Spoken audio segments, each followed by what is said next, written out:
Espaçonave Terra. Versão e distribuição Sinapse.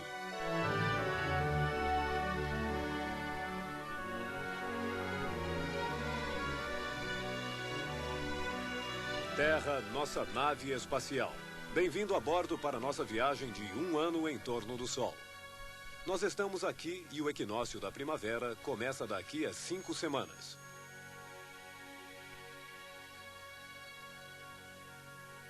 Afinal, por que a Terra é redonda? É uma questão de pesos. A Terra faz peso. Sua massa gera tantas forças de atração que todas as suas partes se comprimem na direção de seu centro. Este não é o caso dos asteroides. Eles são pequenos se comparados aos planetas do Sistema Solar, porém grandes se comparados a nossos prédios. E justamente por serem pequenos, não possuem força de atração suficiente para atrair toda a sua matéria e formar uma esfera. Na Terra, que tem uma massa enorme, a força de atração direcionada para seu centro é uma força irresistível. Nada pode lhe escapar e, felizmente, pois essa força de atração retém em torno dela a atmosfera, o ar que respiramos. É uma pena, a Lua e os asteroides não têm atmosfera e na Lua os astronautas andavam assim, saltando, porque a força de atração fraca da pequena Lua deixava seus corpos mais leves. É a massa da Terra que nos dá peso, que nos prende ao Sol e que impede nossos amigos australianos de cair no vazio. Você percebe essa força de atração quando sobe escadas, pois toda vez que você se distancia do centro da Terra, supera a força de atração dela. E sempre que um objeto escapa de suas mãos, a força de atração da Terra o atrai imediatamente e o objeto cai. Foi exatamente assim que se descobriu a força de atração no século XVIII. Uma maçã teria caído sobre a cabeça de Isaac Newton, que então se perguntou por quê. A resposta é porque a massa enorme da Terra atrai a pequena massa da maçã. Mas então, por que a Lua não cai sobre a Terra?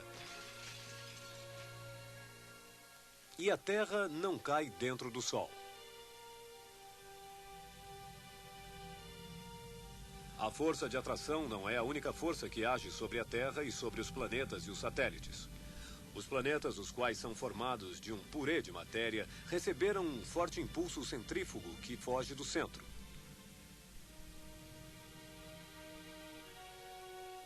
Entre essas forças centrífugas e a força de atração do Sol, cada planeta encontra sua órbita bem precisa. É perto do Sol que a força de atração é maior. Para Mercúrio, bem próximo ao Sol, a força de atração é máxima. E para permanecer em órbita, sua velocidade máxima é de 88 dias para completar uma volta, enquanto a da Terra é de 365 dias, 1 ano. A Terra fica mais longe do Sol. Logo, para nossa órbita, uma velocidade pequena basta. Esta velocidade pequena é de 30 km por segundo. Imagine um lugar a 30 km de sua casa, onde você chegaria em apenas 1 segundo. Neste momento, estamos ganhando todos os dias 3 minutos a mais de Sol. Por quê? A Terra gira em torno do Sol, mas seu eixo fica sempre apontando para a mesma direção. A Terra nunca perde o norte. Neste momento, o Polo Sul está iluminado, enquanto o Polo Norte permanece à sombra durante todo o inverno. Mas durante esta viagem circular, o Polo Norte se inclina pouco a pouco na direção do Sol. Assim, o Sol que ontem parecia fazer seu percurso, nasce hoje mais à esquerda, sobe mais alto ao meio-dia e à noite se põe mais à direita. Tome pontos de referência em casa e vai ver amanhã.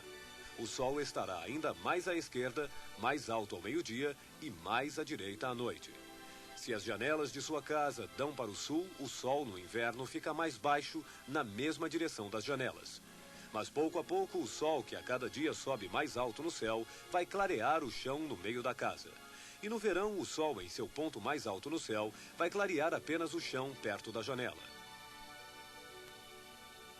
No inverno, os raios de Sol penetram até o fundo da casa. Veja este raio e imagine a posição da Terra no Sistema Solar. Imagine sua casa no universo.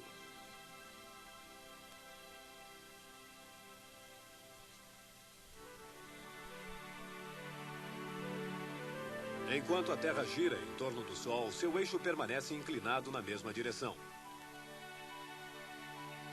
Este eixo é, portanto, uma boa referência para medir o tempo e saber que horas são. Podemos nos imaginar como o eixo da Terra que sai do Polo Norte como uma vara.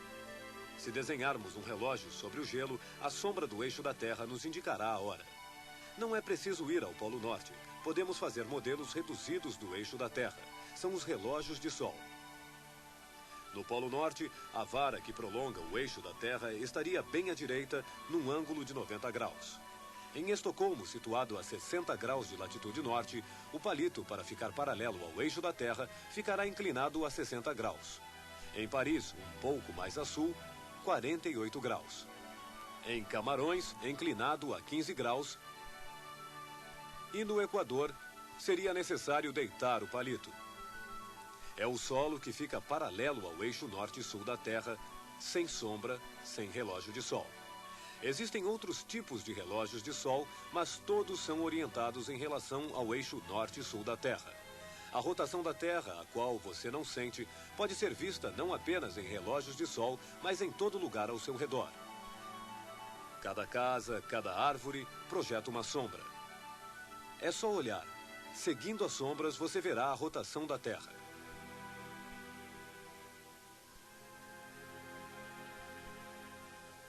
No Sistema Solar, conhecemos bem os planetas, sua posição, sua velocidade, seu movimento. As surpresas vêm dos cometas. Bastante famosos, conhecemos alguns deles, como o cometa Halley, que passa regularmente a cada 76 anos. Mas este ano, talvez você possa ver um novo cometa. Ele se chama Hale-Bopp. Neste momento, ele está se aproximando de nós e poderemos vê-lo entre março e abril. Os cometas são menores do que os planetas. Eles circulam em órbitas elípticas. Alguns vêm de regiões distantes do Sistema Solar. Depois passam perto do Sol e vão embora de novo. Aproximando-se do Sol, eles liberam enormes quantidades de gás e de poeiras. Essas matérias formam a cauda do cometa, que se alonga no céu como cabelos ao vento. Cometa significa cabeludo em grego. Os cometas são pequenos astros cabeludos. Acredita-se que o cometa passeie pelo céu com a cabeça na frente e a cauda atrás. Na verdade, a cauda fica sempre direcionada para o lado oposto ao Sol, pois é o fluxo das partículas emanadas do Sol, o vento solar, que empurra os cabelos do cometa para trás. Em breve falaremos do cometa Hale-Bopp, quando ele estará mais próximo a nós.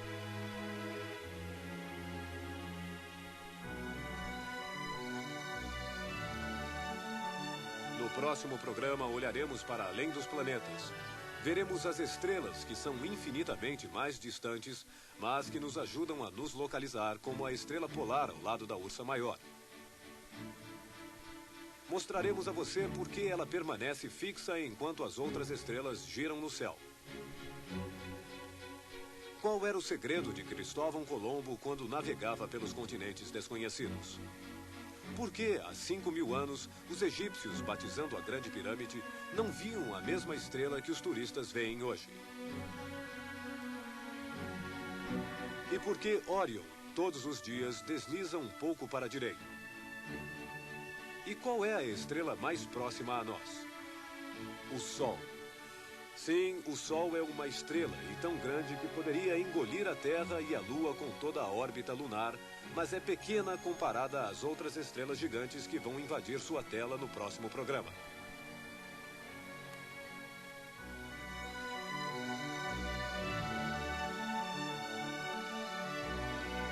Boa viagem. Todos em órbita.